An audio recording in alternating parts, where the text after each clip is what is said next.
শ্রীলঙ্কার মাঠে কখনো সিরিজ জয় হয়নি, সো ফার্স্ট সিরিজ জয় টি-20 দিয়েই শুরু। আপনার কাছে যদি আসতে চাই সেটা কিভাবে দেখছেন?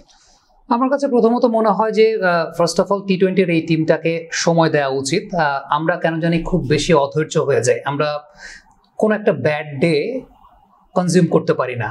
আমার অফিসে কোনো একটা খারাপ দিন যেতে পারে, এই বিষয়টা আমরা আসলে নিতে পারি না। দর্শকরা নিতে না পারাটা খুব স্বাভাবিক, কিন্তু টিম ম্যানেজমেন্ট যদি সেই জায়গা থেকে ইনভেস্ট করাটা ছেড়ে দেয় সেটা কিন্তু আসলে খারাপ একটা ব্যাপার।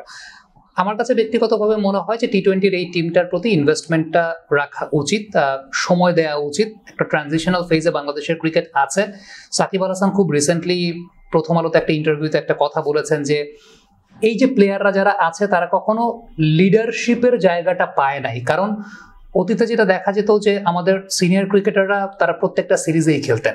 সাউথ আফ্রিকার সঙ্গেও খেলছেন, ইন্ডিয়ার সঙ্গেও খেলছেন, পাকিস্তানের সঙ্গে খেলছেন, আবার জিম্বাবুয়ের সঙ্গে খেলছেন। সো আলটিমেটলি এই প্লেয়াররা কখনো লিডিং রোলটা পান নাই, মানে লিটন কুমার দাস কিংবা অন্যান্য যারা আছেন তারা কখনো লিডিং রোলটা ওইরকম ভাবে পান নাই।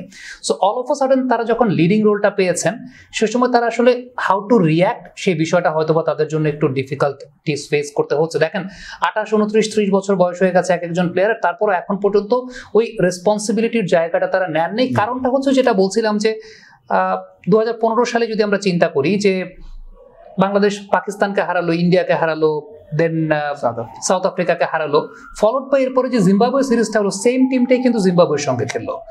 সাকিব একটা কথা সবসময় বলতেন, আমরা তখন তাকে নিয়ে অনেক কথা বলতাম যে সাকিব আল হাসান টাকার মূল্য তার কাছে অনেক বেশি কিনা, তিনি আইপিএল খেলতে যেতেন।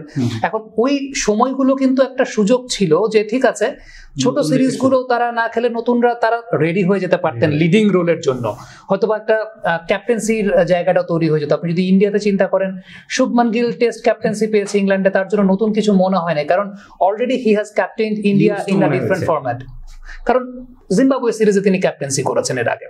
সো ইন্ডিয়া টিমে কিন্তু অলরেডি 4-5টা এস্টাবলিশড ক্যাপ্টেন আছে, Surya Kumar Yadav captain, Hardik Pandya captain, Shubman Gill captain, even আপনি যদি চিন্তা করেন যে তিলক ভার্মারাও আলটিমেটলি কে এল রাহুলও ক্যাপ্টেন্সি করেছেন। সো যেটা বলছিলাম যে আপনার প্লেয়ার রেডি করতে হয় ওইভাবে। সো মানে এখন যে বিষয়টা সেটা হচ্ছে যে এই টিমটা এখন যেভাবে আছে, যে শেপে আছে, এটাকে কন্টিনিউ করা উচিত এবং দর্শক থেকে শুরু করে টিম ম্যানেজমেন্ট প্রত্যেকটা স্টেক হোল্ডার প্রত্যেকের ধৈর্য ধারণ করাটা খুব গুরুত্বপূর্ণ, এই দলটাকে সময় দেওয়াটা খুব গুরুত্বপূর্ণ।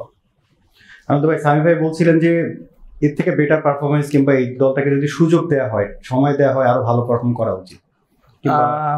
দেখুন, আমি সামিভার কথার সাথে একমত। আপনি যদি দেখেন যে গতকালকের খেলাতে অনেকগুলো মোমেন্টাম তৈরি হয়েছে, কিন্তু আমার মতে হলো গিয়ে প্রথম মোমেন্টাম তৈরি হয়ে গিয়েছিল যখন আমরা দ্বিতীয় টি-20 খেলাটা জিতেছিলাম, তখনই আমাদের পুরো টিমের মাঝে একটা পজিটিভ ক্যারেক্টার শো করতে পেরেছিল।